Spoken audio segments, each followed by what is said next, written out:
Yeah, it keeps spinning in circles. Yeah, we're live. Hey guys, we're excited. We got Brian from the Full Disclosure Network. I'm really excited about this. I'm going to play the intro and we're going to get started. It's going to be an amazing show. We're going to go over the conference and everything else.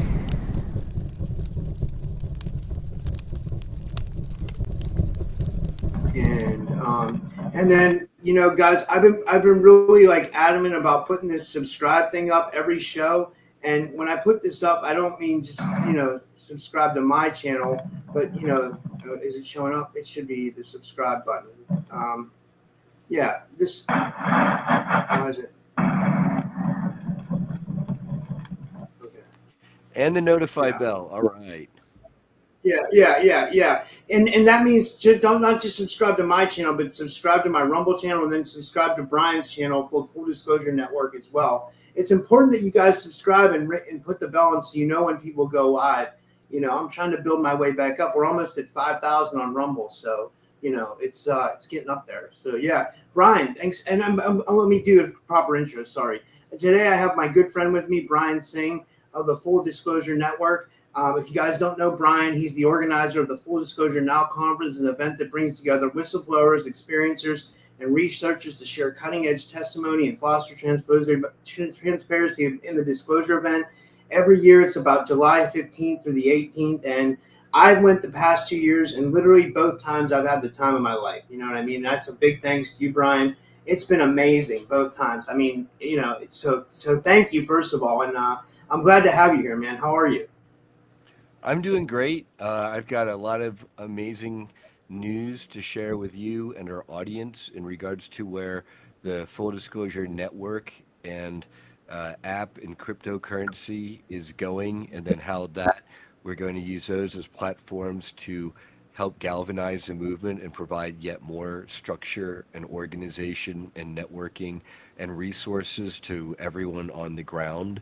And by working together, it's not only changing our lives individually of everyone who participates, but it's helping to bring forth the more on full disclosure, bigger demands, more pressure and public exposure, because we've got resources and we're no longer targeted individuals isolated living in small apartments surrounded by gang stalkers, right? I'm seeing this type of pattern happening over and over to a lot of people, unfortunately, in our community. And by materially overcoming that, it's going to, also do a lot, I think, for the movement. Yeah, so you're putting this together to kind of help people in the community as well, right? Or people who wouldn't necessarily afford to make it to conferences, like people who are creators and experiencers and researchers. You want them to be able to participate in the network, and then also, bring together more unity, and also get people to be able to get out of this pattern of being a targeted individual, or because that, I guess, that comes along with it in our community, right? Yeah, well, okay, so I have a long history of being an organizer and advocate going back to 2003, doing medical, organizing and advocacy with physicians and nurses, trying to keep hospitals open and prevent cuts to psychiatric wards, particularly in Northern California and then throughout, and then even some national campaigns. Um, and then with our full disclosure community, I've been trying, I made it a point when I first sent Sean Bond a friend request on my new Facebook account after, in the wake of the whole worldwide medical disaster scam. And I made it a point to reach out to everyone I could in our community, in the disclosure community, and try to at least touch base, be friends on Facebook, or at least let that person know I existed, and I want to be available as a self-appointed volunteer organizer and advocate. And so in many cases, I found people in our community, or they're referred to me by other friends in our community, um, people who need help or support in one way or another, or maybe if it's a resource that I don't have, maybe I could connect them with someone who, or some group who does have that resource. Or a lot of times it's mini advocacy cases where they're not sure what to do, and just a little bit of support and organization would be helpful. And in the recent 2 years, I've built an amazing team that I'm working with to not only launch the platform, but we're also doing a foundation. And so it's going to support the Starseed Education, Activation, and Research Center for Humanity of Sedona, Arizona, or SEARCH, Sedona, Arizona, SEARCH. It's our cute anagram. And or is it an anagram, or I'm messing up the whatever it is, where it's the going by the first letters. But I with that research and education center and institute in the foundation, we can then go on to support even more people and projects and do a real research education healing center in Sedona. And then we've got other projects that people can get involved in, but it's all really about what it's going to take to get the public to wake up to the need for full disclosure, and what, to give them at least an inkling of what's being kept from all of us.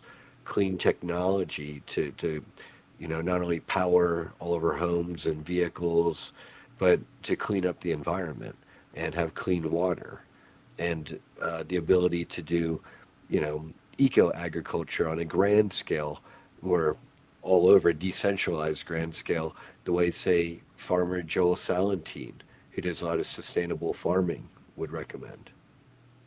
Yeah, I agree. That's a really good point. And I was going to ask you, how would you think the conference went the last 2 years? Like, I mean, because I think I had an amazing time, honestly. It's like soul family. It's like soul family uniting. Like every time I go there, it's like meeting with. It's weird for me because I interview all these people and then I meet them in person. But like, I think it's like that for everybody because everybody's starting to do podcasts with one another and everybody's starting to like. Right, and even the people that are there as just guests, I think they're feeling the same vibe as well. It's more like a family vibe. Right. Well, because I'd say it like this: both years have been absolutely amazing. It's to me thus far. There's still insiders conferences, and we still haven't yet hit the mainstream. But it's okay. It's lawful. First, we need to organize amongst ourselves and get our productions together so that we can now go out to the masses and draw them to over and to say, hey, there's a lot to be seen and learned here that you should participate in, and a lot of people you should meet. And while for me as the event producer and organizer, the main one, and I've got Ida Farhat, our great friend, is an executive co-producer, for example. I always want to have more people there. But with all the resources that the network, the platform, and the foundation that have coming online, I'm very optimistic that we'll have exponential, just a lot more attendance, not exponential, but a lot more attendance next year for our third. I'm not sure if it's going to be our last year at the Serrata Beach Resort, if we'll continue there. I know for sure with this new Sedona Conference Center that we're in the process of solidifying the acquisition in the coming week and a half or so. We're going to be doing amazing events there, so that'll kind of help us cover both East and West coasts a bit. Yeah, so I'd say I mean, I've been pretty busy, and a lot of this is still just happening right now, and I'm about to celebrate my 50th birthday this Friday, August the 15th, and Wow, we're happy going to birthday, be, dude.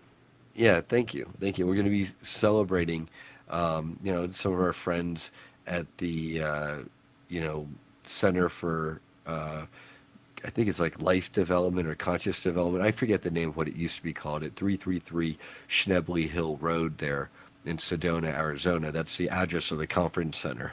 So yes, I'm doxing the address of the conference center. I want everybody who's cool to come to and participate in the full disclosure movement, in the ascension, truth or patriot movement is also, I consider, very part of the full disclosure movement, and it goes from there. Yeah, because it's all tied in. Yeah, yeah. One thing I wanted to address to get it out of the way before we get more in the network is, okay, let's be honest. Some stuff came up recently, and I saw it. And I even talked to Matthew Morning about it. And I said, should I even ask Brian about it? Because I didn't want to piss you off or something, and I wanted to make sure it was something you wanted to discuss first. And I'm a full disclosure guy, Rob. So basically, for everyone out there in the audience, and thank you for joining us. Um, my good friend, great friend, Sarah R. Adams, and bestie, she herself was in the programs, projects, and, was kind of well known earlier on for dating Max Spears before, unfortunately, he was yeah, assassinated. There's a lot of just grief and heartache there, but they loved each other. That's what matters. But there's, a lot of drama, a lot of people who are jealous on the outside have made all sorts of crazy allegations. And now that I've known Sarah really well for since like the beginning of this year, and we've been to multiple events together, like, with our business partners and friends, all, it's just like I've had a lot of slander against me.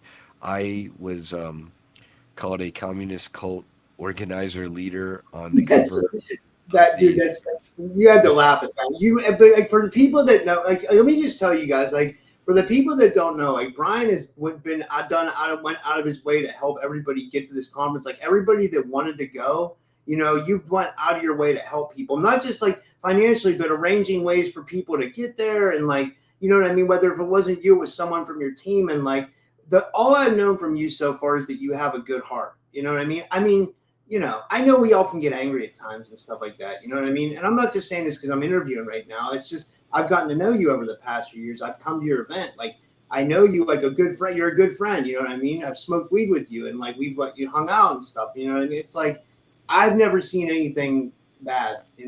Well, Rob, let's put it this way. In this instance, and this is for the audience because they don't know what we're talking about, really. My good friend Taja, Sarah R. Adams, has been scammed, and I will go on the record saying this. She has records, statements, emails. A lot of angry people have been scammed by a gentleman by the name of Tajinder Gill, Tajinder Gill, Gill, who's living in the UK, maybe it might be London. And about 10 years ago, he met Sarah, and she didn't have any, a lot of web capabilities or expertise. And he came on as her business manager and web admin, and he had access to all of her emails and website and Facebook profiles and everything. Okay. And over the years, she thought they were friends. Okay. But more recent years, I don't know exactly how far back, and Sarah's going to do a live stream tell all, an interviews and podcasts to clear the air, and is reaching out to the authorities. Okay. Um, but he, somewhere along the line, he became enamored or infatuated with Sarah. He wanted to sleep with her, he wanted to marry her. She was definitely not interested. She was never interested in that with this person. Okay.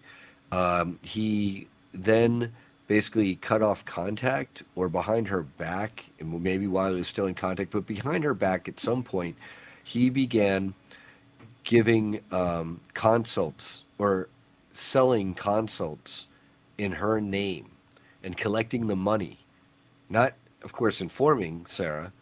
Then, when the people's consult date would come up, he would say, and he does say, as far as I know, he's still doing this.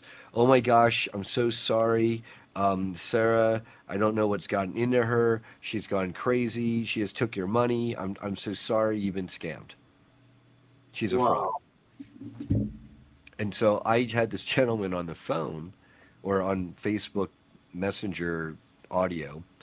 And while I was a bit inebriated and super tired during the height of our conference in Florida, and I was kind of like, I went through all this history with him that I shared with you. And he's like, oh no, deny, deny, deny, deny. And, I let him know that I was coming in by that he should be behind bars for international wire fraud for scamming people, like elderly people, probably disabled people, people who are experiencers, who Sarah is an amazing multi-dimensional coach and healer, and she assists people. She is able to sell packages for coaching to, very high-end, type executives, because her skills and abilities are literally secret space program grade. They're very valuable, right? Duh. And yeah, I told him I would call out the dogs and hire private investigators and bring him to justice, you know. And so he basically recorded the whole call, or I don't know how much of it, but the last 7 minutes before I hung up, I was like, I'm going to call out the dogs on you, MFer. And I didn't give him any physical death threats. I never said I was going to hurt him physically. But, when I say call out the dogs, it's like the private investigators, get the police involved, get the magistrates involved, Scotland Yard if I have to, get Sarah her money back, get her good name back, unmask you as a scam artist, right? So then what Tajinder Gill did is he posted like he does this show or podcast himself where he does like this whole introduction about how Sarah's really been scamming him. Okay, which is ridiculous. Have you ever heard of like a manager being scammed by like the huge band, that's doing these huge Yeah, it's concert always tours? it's always the manager scamming the client, you Right, know. right. And And, so and so let me just say, I met with Sarah at the conference. I only saw her for a little bit. We talked for like 5 minutes, and she was showing me, because I don't know if you saw this. Like, my audio podcast got demonetized while we were at the conference. Like, I don't know what happened. It's while we all were at the conference that happened. yeah. I woke up from a nap, and me and Gina were about to order pizza, and like I looked at because my audio podcast was like my secret. Like, I didn't tell anybody about it, and I was making decent money off it. And like what happened was, I checked my stats, and for like 5 days I saw no income, and it was like, so it was crazy, man. But like so I showed I was telling that to Sarah Adams. I was like, and she's like, you're doing it wrong. And she's like, check out my TikTok, and she has literally millions of views on her TikTok. This is what I was getting to. And she was like, you need to do shorts on TikTok and stuff. And I was like, wow. So I can see why someone would want to take advantage of her, because she has a huge social media profile. That's kind of what I was getting to with that, you know. Exactly, and my understanding is he's taken maybe $100,000 or more from her by stealing out of her bank account or accounts. I don't know the exact details, but I have spoken with Sarah about this, where she shared this because this guy's a scam artist, and so yeah, I was like, I sound mean on the phone. I sound, for me, it's kind of like my Mel Gibson moment. I'm gonna get you, mofo, and all that. But it's like for me, it's a righteous anger. This gentleman is a scam artist, and he can spin it like Sarah's putting me up to give him death threats. That's not true. In fact, it's the other way around. Sarah herself has received death threats from individuals who she believes are in contact with Tajinder Gill. Her townhouse was broken into the other evening, okay, shortly after this more recent type of escalation, if you will, where he's trying to claim I'm issuing death threats to him and he's doxing her and putting her information out there, okay? But, there are people in the community who, for whatever reason, and we could talk about that, tried to jump all over me and make it look like I needed to fall on my sword or commit hiri because I'm making the movement look bad. And it's like, we're the full disclosure movement. We're not the love and light, airy fairy new age brigade of Karens. Like when a member of our community is being internationally wire fraud scammed and locked out of her bank account and having tens and tens and tens and tens of up to $100,000 or more stolen from her over the past years and getting locked out of bank accounts because he's reporting her for fraud. This is ridiculous, and the authorities do nothing. They're all deputy dog, totally helpless. I'm hoping maybe the new administration, FBI or someone can help. But, that's where we're at. And 9 out of 10 people, I did a tell-all the other day, live stream, where I explain all of this and clear all any other rumors that have been accumulated against me for the last several years that I've been involved in the movement, because I haven't, really wanted to bother to make too much effort to have to address crap smearing against me. But with that recent video, it got to the point where I did a tell-all. And so after doing that, I feel really great because we're at the beginning of launching the platform and everything like that, and the research center, and all this controversy and all these rumors and stuff. I want to put them to rest. And the tell-all video and the information that I've, my posts about my father, Jack Sang, who founded Sang Labs Incorporated out of our basement in Newtown, Pennsylvania in like 1984 or 83 or something like that. Um, I mean, I was pretty young back then, so forgive me, I don't have the exact date nailed down. And revolutionize the computer field. That's where my fundings come from. And a lot of people have accused me, oh, Brian, you're a CIA agent. Where are you getting all this money? And what we're finding, and Sarah and I have commented on this, she's posted on this, a lot of the people are complaining and are so angry. It's more like they're jealous, and they're literally saying in posts or to each other, how come we're not swimming in abundance? How come we're not, getting gifted all this? Where's he getting it from? Like, who's he cutting deals with? What's going on? And I guess when you want to see shadows, then you'll, everything looks like shadows, but they don't have to be.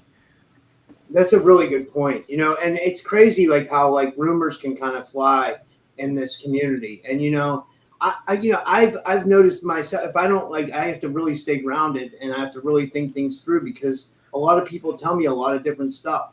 And sometimes people get me on board with some crazy conspiracy theories, but I have to take a step back sometimes and be like, wait, this isn't what's going on. You know what I mean? Like, but I see what you mean. How things can go, you know what I mean? I don't want to speak to that, Rob, because some of those people, they've got these crazy conspiracy theories, and maybe it's because they've got their own delusion or distortion or ideology that's off.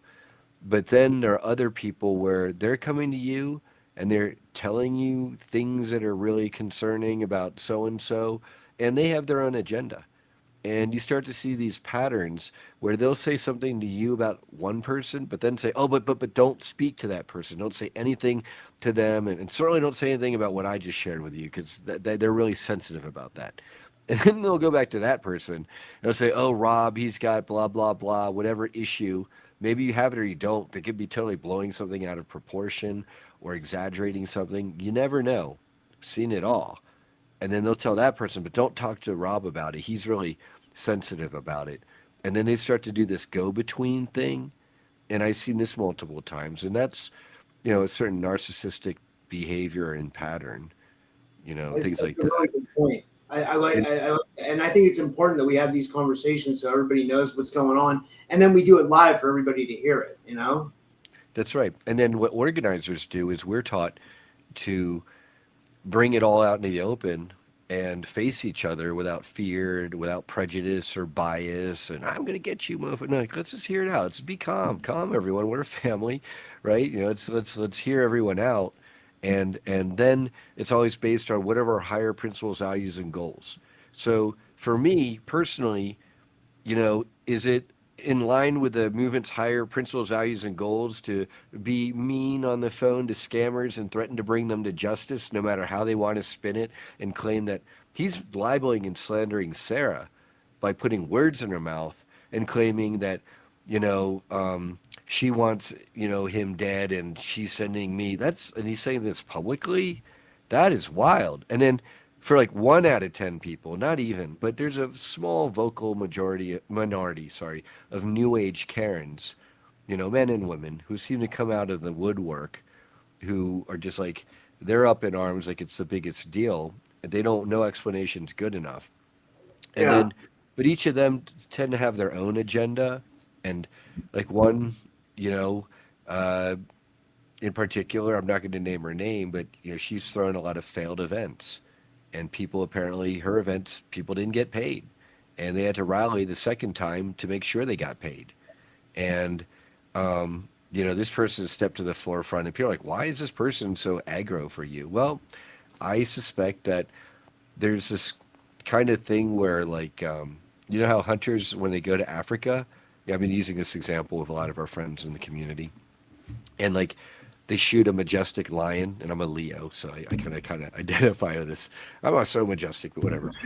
They shoot a lion, and then they like have their rifle in their hand, and they've got their boot on the lion's head and carcass, and they've got their photographer take the picture of them being like, like the amazing, hunter, right?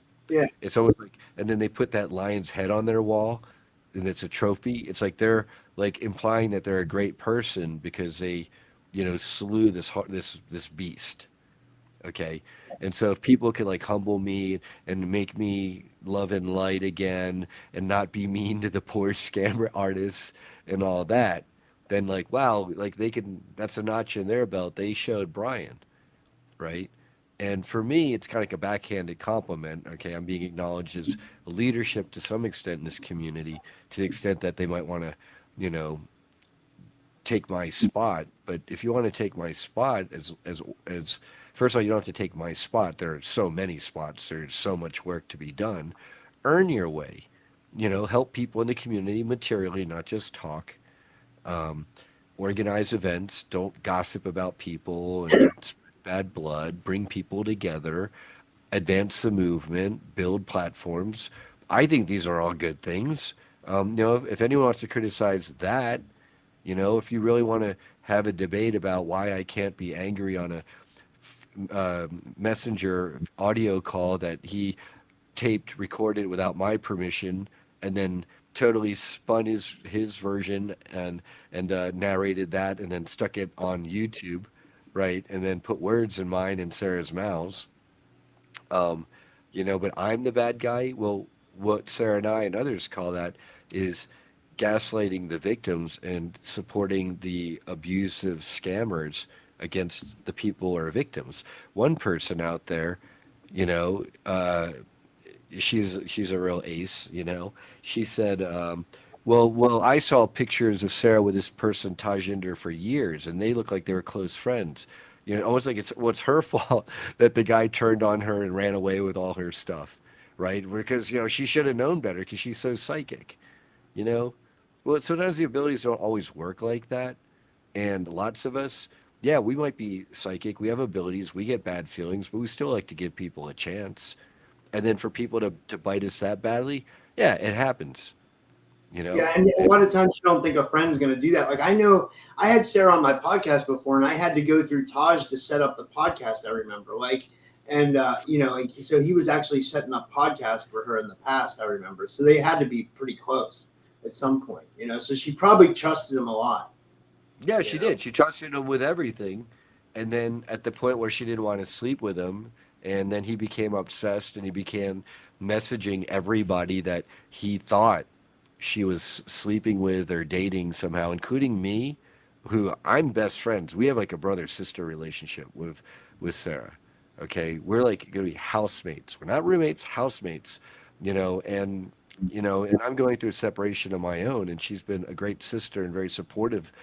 Trying to introduce me to single gals, who might be eligible bachelorettes to my now eligible bachelor. Okay, um, just same as Nick Patterson. He is our one of our.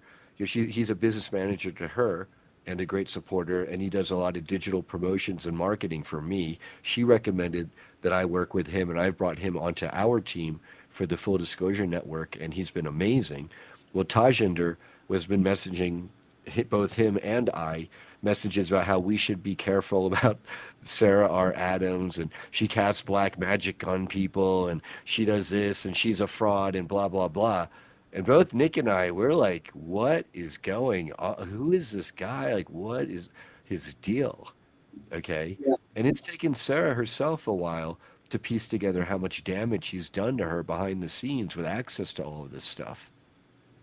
Wow, this is crazy. Yeah, this is it. And I was gonna say, like about the stuff, the rumors in the community. It's like we have so many people in our community they say they've been a part of like the SSP or military abductions or alien abductions or like satanic ritual abuse or secret space programs or like torture in some way or black ops programs. It's like obviously they're going to be a little bit emotionally unstable, right? Which I wouldn't think that they wouldn't be. So obviously things are going to happen. We just got to try to find a way to wade through it like the best way we can. You know. Well, let's talk about that, Rob.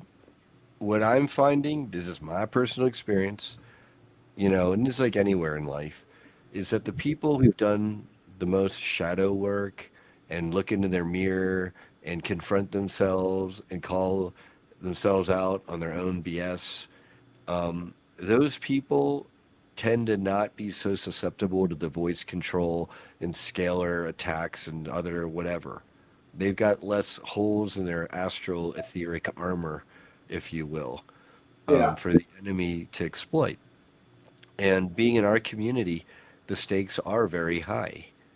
That what we have to give testimony to, and behind the scenes, I run into lots of people, or on the scenes, right there at the conferences and events, people who remember each other in the different circumstances. And like Susan Long was talking on an interview about someone who's horrible to her on ship, at least, an alter of this gentleman. And he's a great friend of ours now in the community. And up there, he was horrible.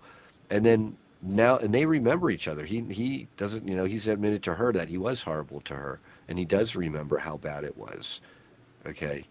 And there's a lot of healing and reconciliation to be done down here.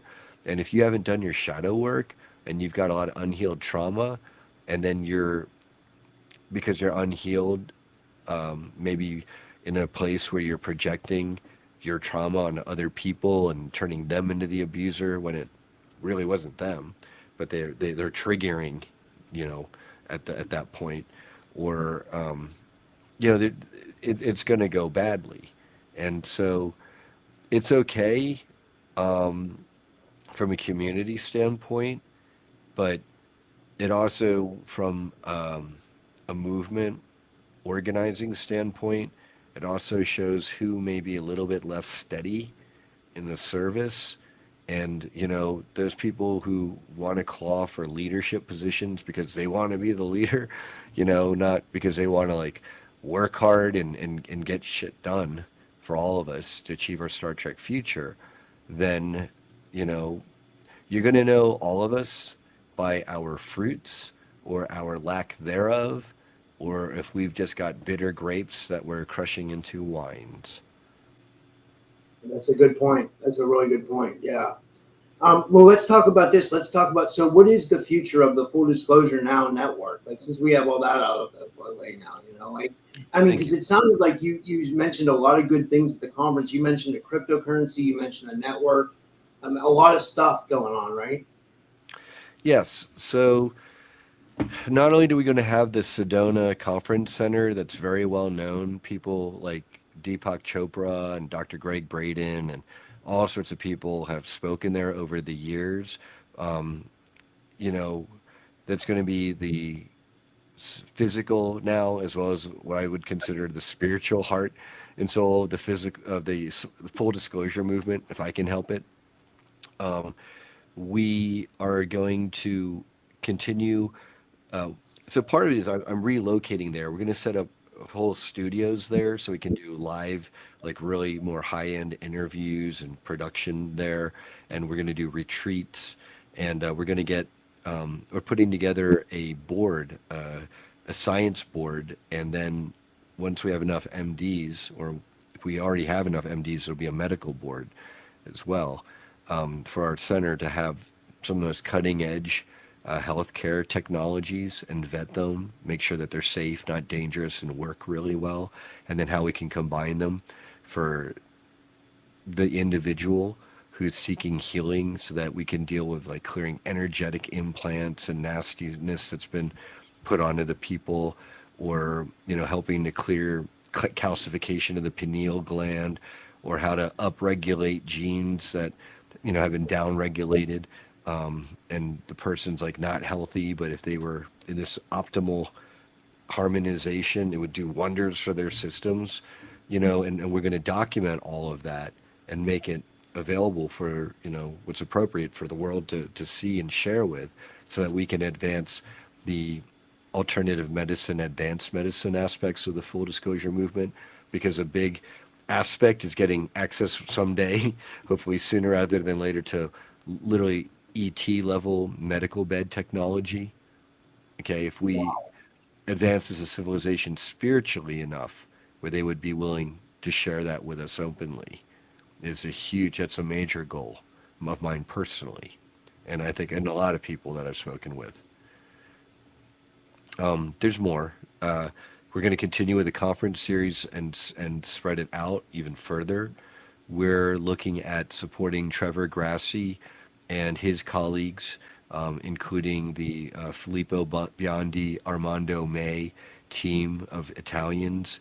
Um, there are 4 Italians, and those are the 2 lead researchers, pioneering the use of synthetic aperture radar scanning to discover what's underneath the Giza Plateau pyramids and the Sphinx.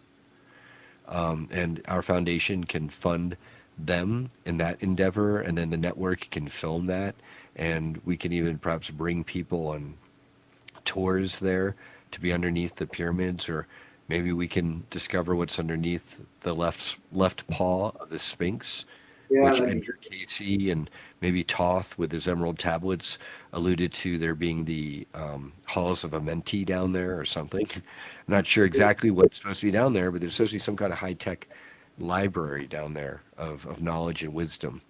And so, which are prophesied by psychics such as Edgar Casey, also known as the Sleeping Prophet, so many decades ago in previous century, that when these discoveries of these places and spaces linked with these sacred sites happened, it would coincide with the awakening, the great awakening of humanity. That's amazing. That's amazing. That's huge. Yeah. And it seems like, I think the stuff that Sean Bond's finding, and then the stuff that Trevor Grassi's doing, it seems like as far as like our ancient history, things are really starting to surface as far as like finding some transparency on that. Yeah, like these Huehuelis type stones and artifacts that, Sean Bond, Isha Arzlib, Mike Forrest, Anthony Sisler, Josh Sisler and Anthony Mickle, and so many others. They're really pioneering the popularization into the mainstream of the fact that these, very old, ancient, some of them are considered perhaps sacred or special, because some of them have interesting properties. These objects exist, and they may be here to anchor in certain knowledge into the timeline and vibration and frequency into the timeline to then, hopefully anchor in higher timelines and bring in more benevolent beings who are our family genetically with humanity, over however many tens or hundreds or even millions of years. I agree. I agree. When it comes to disclosure, what do you see as the current state of it? Do you feel like we're moving closer to transparency, or do you feel like we're hitting more resistance? Or is it both? So, you know, first, whenever I speak about full disclosure, I like to kind of break it down instead of it's just like one big like plate. You got to kind of slice up the pie, and it's you got your different pieces and factions and where they're in motion and colliding into each other, or working together. And the way I see it is, first, I'm not waiting anytime soon from any government or official authorities to properly release all the information. And no one government agency, unless it was at the very top, probably could. And what I see the need for is really a bottom up movement where as many people as we can get. First, we're kind of like in our community, the Secret Space Program, Full Disclosure, Montauk Survivor, SSP, that type of community. Um, I'd say we're like the leading, bleeding, cutting edge of society as far as this information and knowledge is concerned, because so many have been experiencers and survivors. And so we're like the easy sell. It's like first we need to get our stuff together and get all of us organized, not just, oh, we need to organize for the sake of unity. We need to organize around the higher values, principles, and goals of the movement to basically wake up humanity spiritually to ascend as much as we can consciousness, in our consciousness, as a society and individually, right? And also have the truth be known to as many people as possible. And then that's where we've got our leading edge people. Once we're organized, we can now go out to the masses. And it's just like in sales. When you go out there and you're trying to sell your hot rod cars or whatever, there's 10% of the population where if that one guy or gal heard your pitch and saw your brochure of the shiny sports car, they're in, they're sold, you know. That's like your easy automatic sale. Like, we're really trying to reach those people right now. Okay, after as we're organizing ourselves in our own community of experiencers, we're now reaching out to the people who are the most sympathetic, the most, you know, they have memories of their past lives during the Orion Wars, and so they're huge Star Wars fans, or they, you know, have had been in the secret space programs themselves, and so they, you know, for some reason are attracted to the paranormal, conspiracy, the X-Files, Star Trek, and all that. Okay, those, so that's like that the 10% easy sell. So that's your top, let's say 15% of us. Okay, then your next 20% or so, 25%, they're the ones that we're really fighting for next. Like, they're on the fence and they're not going to buy it right off bat. No way. That ain't happening. But we do need to get them. So we need to start those dialogues. And the more people of that first, you know, appreciative or sympathetic 10%, right, in addition to the leading 15%, the more people we can get to join us, then the more people will come over. And then there's like that bottom, let's say 40% or so, that they're just like, a lot of them are a hard sell, especially the bottom 25% that are like, F no, no way, they're not going to go along with us. And then people say, well, what's going to happen to them? And what I and some others that I, you know, we believe that when we have our med beds and clean energy technology and, you know, portals where you could step through a portal and dial in Maui from, say, you know, Hackensack, New Jersey, right? You know, they're not going to say, oh, you guys are a bunch of conspiracy theorists, tinfoil hat, Buck Rogers, live action role playing people. They're going to line up for their turn in the med bed to be de-aged by 30, 40 years or whatever. They're going to take advantage of the clean energy vehicles and anti-gravity if we get access to any of that. And, you know, portal technology, if we had like portal public transit, portal hubs, you know, as Robert Heinlein and other science fiction authors have written about decades ago. So that's kind of a bit of how I'm going to see it. And as more people are clamoring for this and this hits the public consciousness and more names are being named of the good, the bad, the ugly perpetrators like Colonel Michael Aquino of the Montauk Project, military code names Phoenix Project and Operation Rainbow Bridge, you know, at Camp Hero Air Force Base. Thank you, a reader or a viewer corrected me. You know, I've been flubbing that. It was Air Force, not Army base.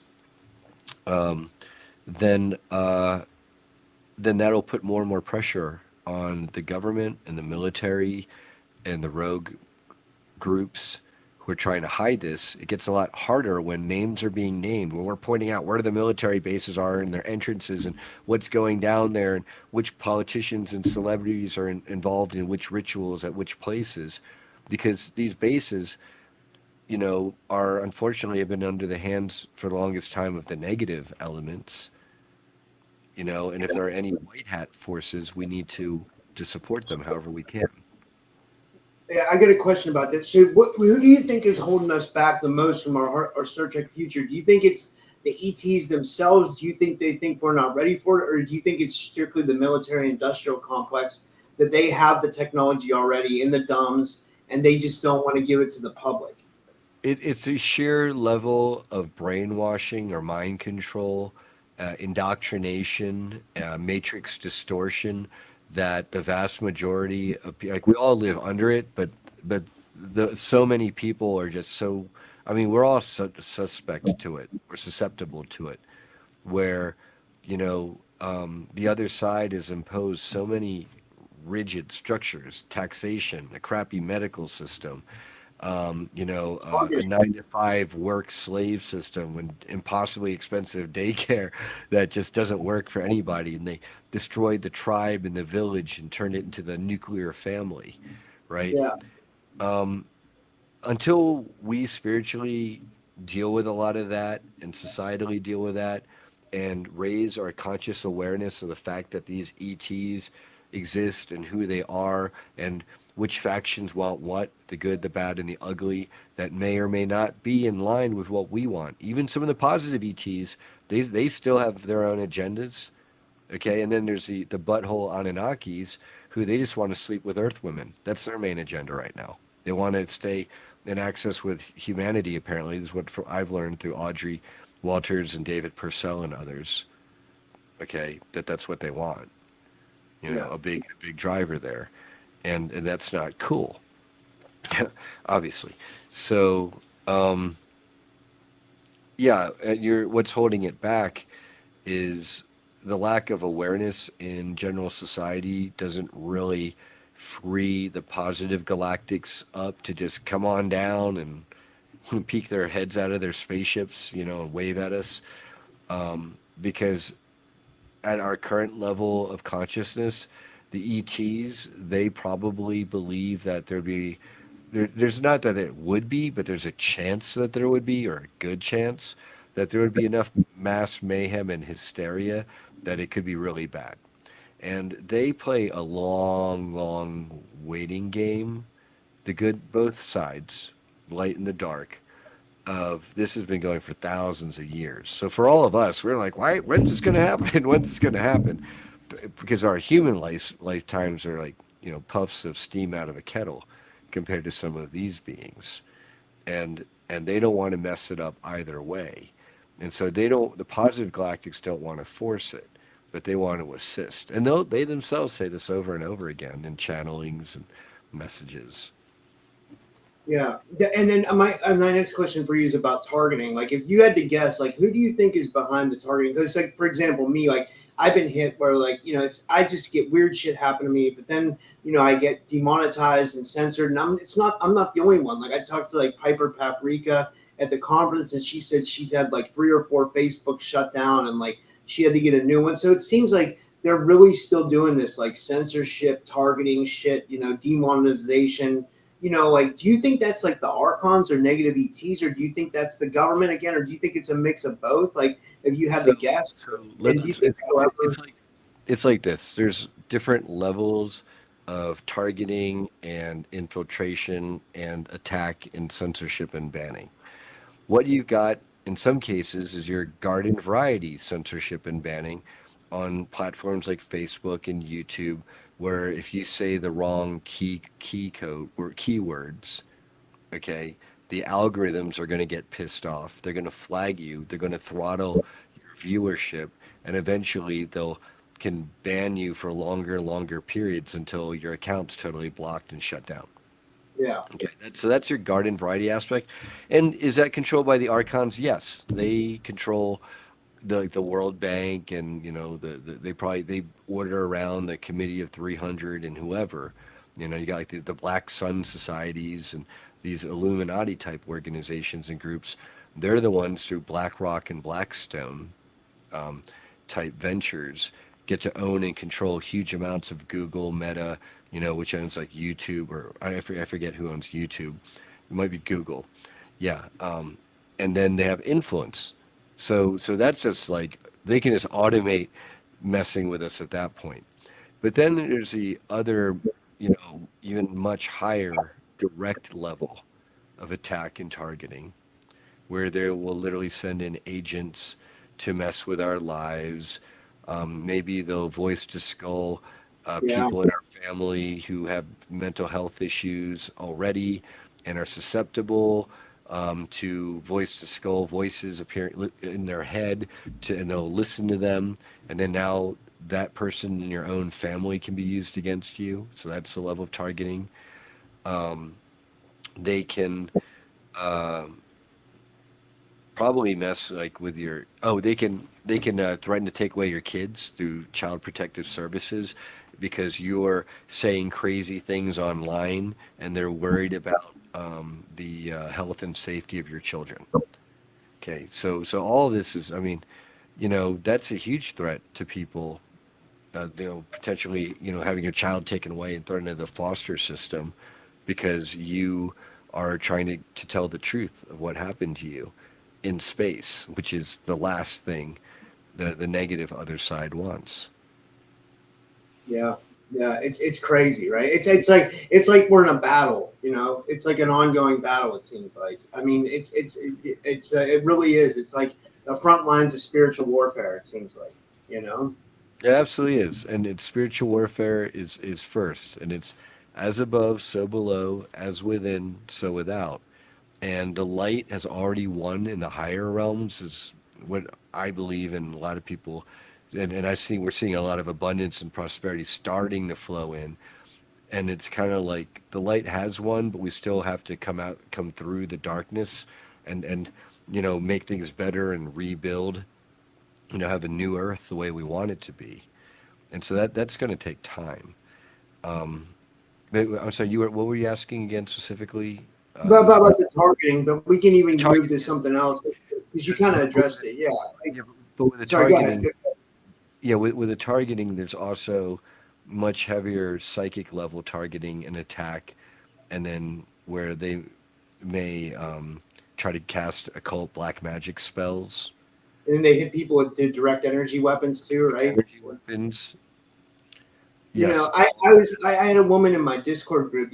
A couple guys in the group. They were kind of immature. They giggled at this, but I didn't think it was fun. I thought it was horrible. This woman told me that she would wear a helmet to bed at night because she could feel the dews bouncing off the helmet in the middle of the night. Yeah. You know what I Yeah. mean? I was like, So holy shit.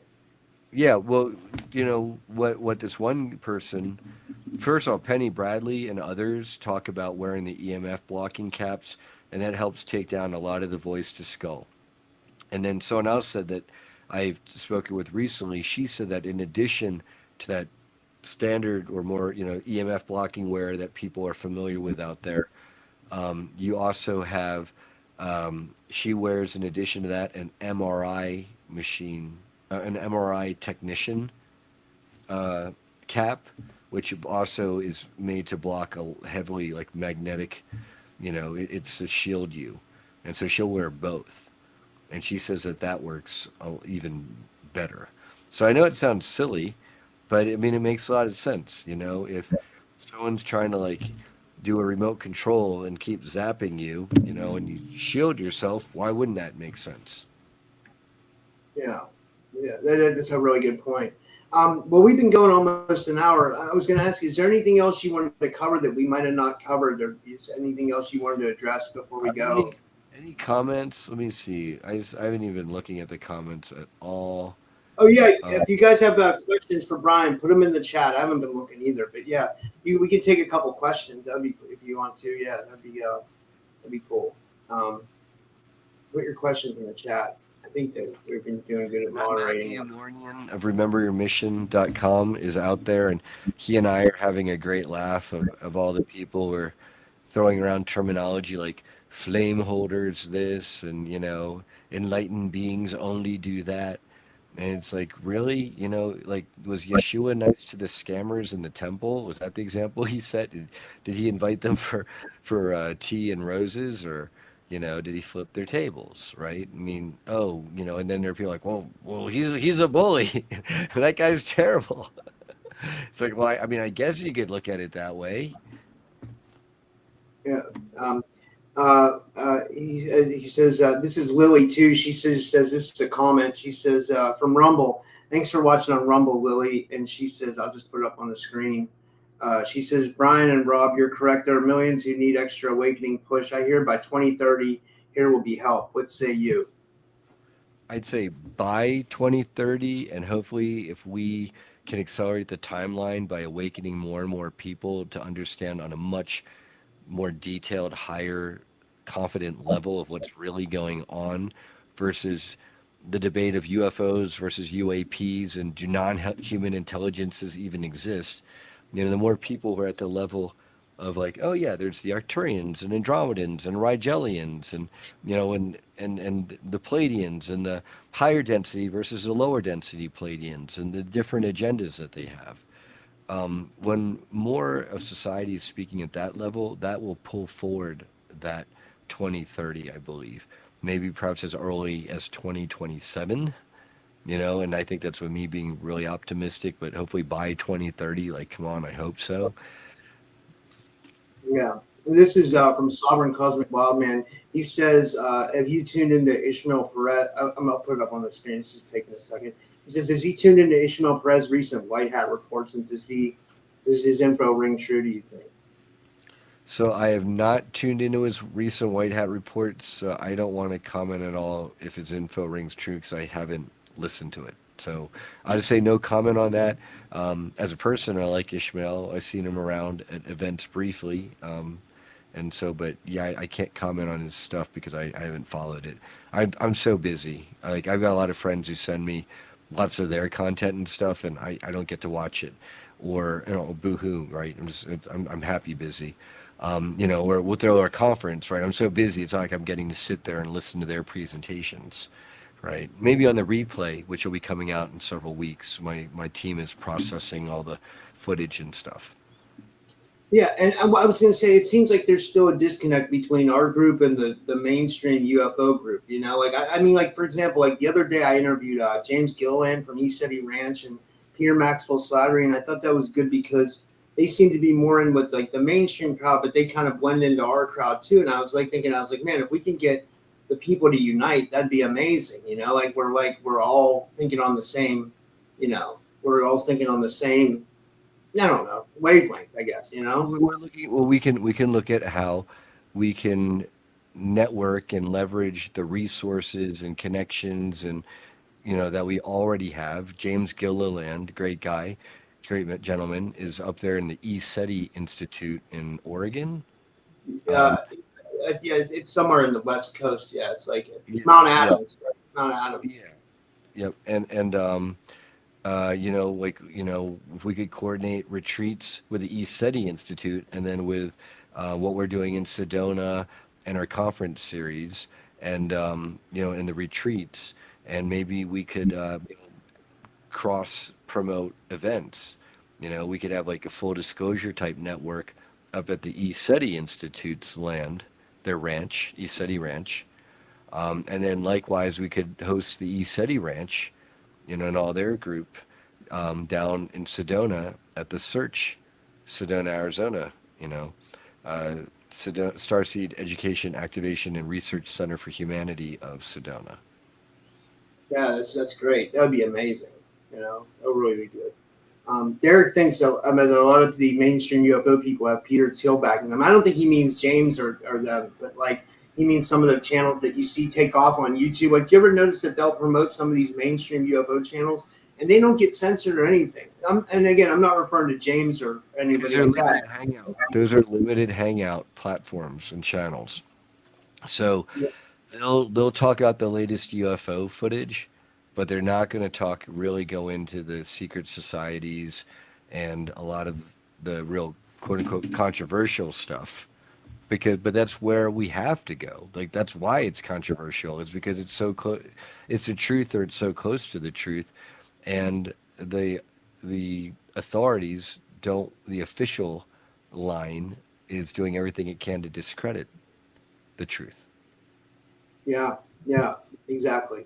Because they obviously have skin in the game to where it hurts them if we find out the truth because, then they lose control, right? And I think that's what it's about at the end of the day. It's about a control. That's where Operation Oblivion comes in.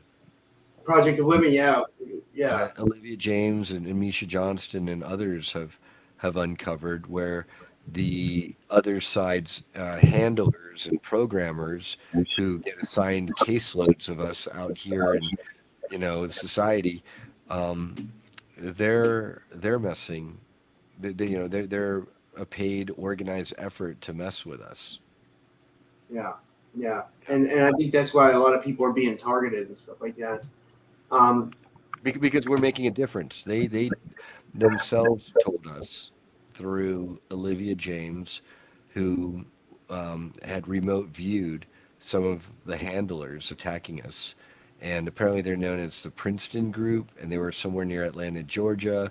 They were in an office, it's a bunch of dudes who look like insurance company executives and administrators.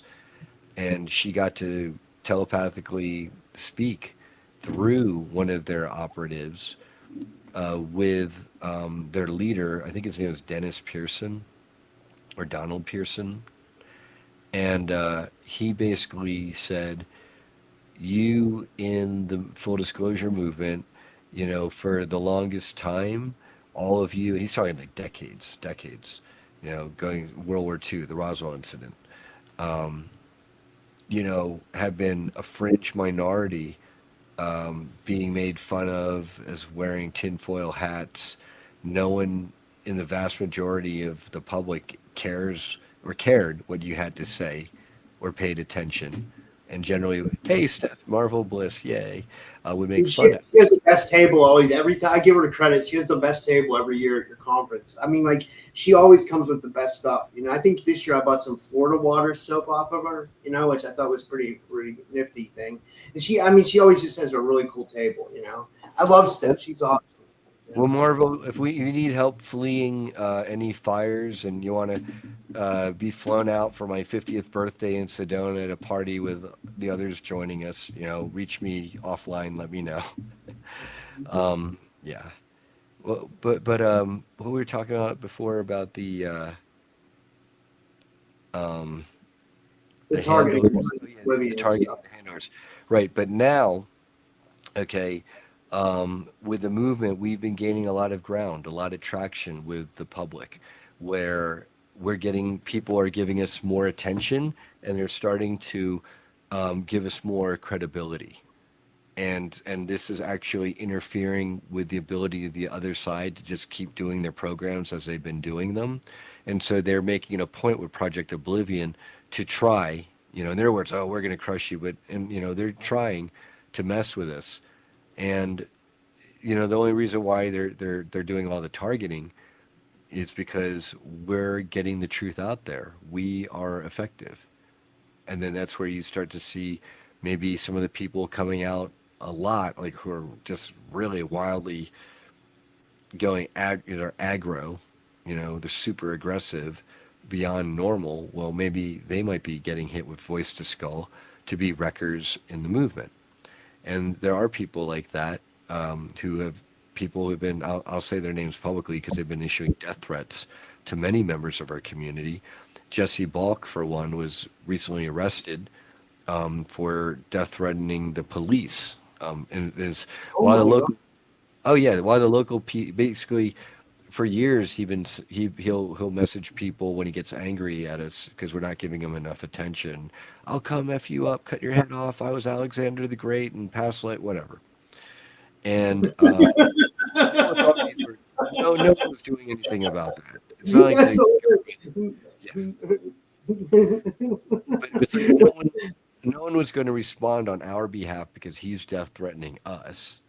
Okay, but then what happened is a couple months ago, he was pulled over apparently in a traffic stop, and from his own social media posts, it sounds like they threw him out. They pulled him out of his car, threw him on the ground, handcuffed him, messed up his shoulder, gave him a fine, whatever. And so he began a whole series of rants on like Facebook saying how he was going to F them up and go into their police station and shoot them all up. Oh my God. Right. So they went and they arrested him. And as far as I know, he might be still in custody. There's Eugene Sonny Irvin, who's threatened a lot of people in our community. And I believe he has been involved somehow in some way in different programs and MK Ultra and perhaps, with that abuse. And then he's being used to come after all of us in the community when we don't give him enough attention.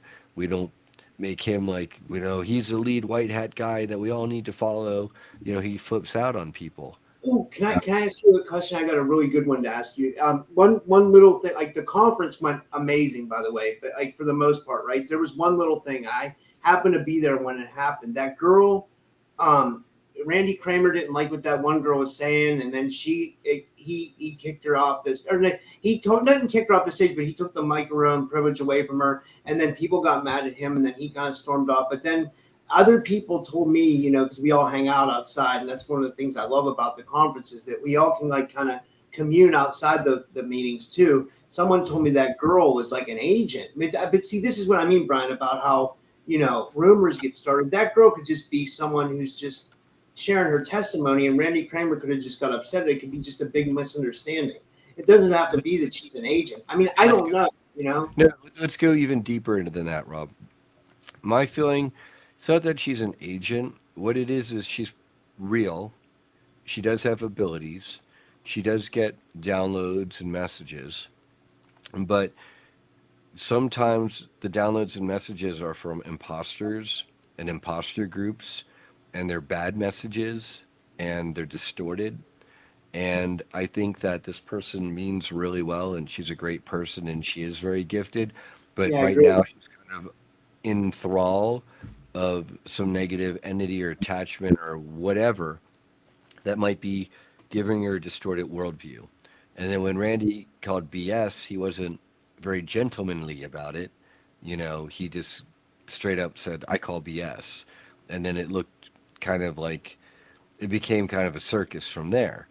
But it's not to say this person, she's an agent and she means to mess up the movement or infiltrate.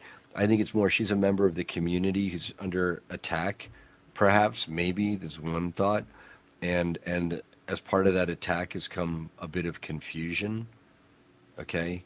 And then maybe Randy was picking up on that or not, but then he called bullshit instead of saying, yeah, and playing it off and moving the mic on to the next person because he had volunteered to MC for that panel. And I thought, hey, this sounds great. Well, if Colonel Randy Kramer MC my panel, it gives me a chance to kind of get a little bit of rest in the back of the room in the VIP lounge with Winnie the Wonder Dog and chill on the couch, take a load off. And then I opened my eyes to, I'm sorry, my bullshit meter's going off. And I'm like, what? And so that was the one incident. But, there's always going to be incidents or things that happen. The main thing is that we, as a community, as a group, look at, okay, what happened? And then what's our best kind of analysis of what happened, how we can do it better, how we can avoid any issues the next time, what we need to address, all of that. Yeah, I think it's really well said. Yeah. But does anybody else have any questions before we finish up for today for Brian? And I thought this went really great, Brian. This was amazing, and I just want to wish you a happy birthday, man. And honestly, I'm not just saying. I think the conference went amazing. It was really good. I had a great time again. Kit Slahel is saying maybe figure out a way to figure out imposters. Well, there's two ways you do that. One is, especially for imposters down here on the ground versus real people down here on the ground, it's ye shall know us by our fruits. Again, if we're producing great things, then that's a pretty good indicator that we're for the movement. And if we're always like stirring crap up and undermining forward positive motion, then okay, chances are good that they might be compromised in some way. Yeah. The other thing is we're taught imposters who are telepathic. This is happening with David Purcell. Hey, thank you, Mel. Um, Jason and everybody out there, and Renee.